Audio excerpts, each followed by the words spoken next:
this next thing that you want to speak about is really intrigued my curiosity.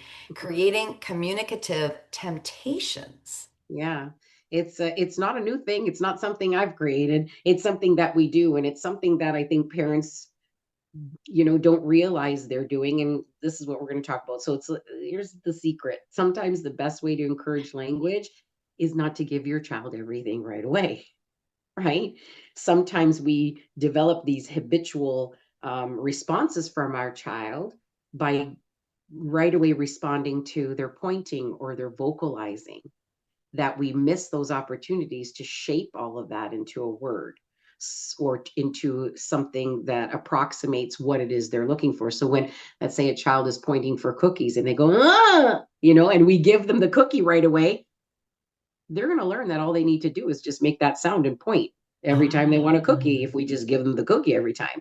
So we've missed that opportunity to shape that vocalization and that pointing behavior into a word: cookie, Oh, wow. meal, I didn't more, realize that's want. what it was referring to. Right. You want to do. So the communicative temptation is this: instead of, when they want bubbles, instead of handing over the bottle, hold it, pause, wait. You might open the lid, blow it once, and then stop and then look at them.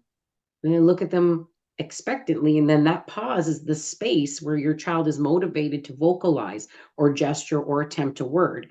So the communicative temptation is basically setting up a situation where your child wants to communicate because they need your help to complete the action. Do you And there are understand? times when you might need to give a little prompt. You might need to. A lot of times, you might need to, or you might need to repeat that vocalization they give. So if they look at you and they're looking at the bottle and they see that it's tight, they're going to go, right? They're going to want you to open that because they want more bubbles, right?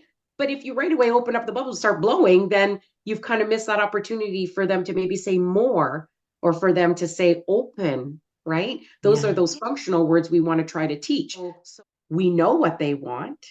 We know they understand. A lot of times these kids, a lot of times will say too, a lot of parents will come in and say they seem to understand everything, but they're just not speaking. Well, yeah, they understand and they know how to get what they want Yeah.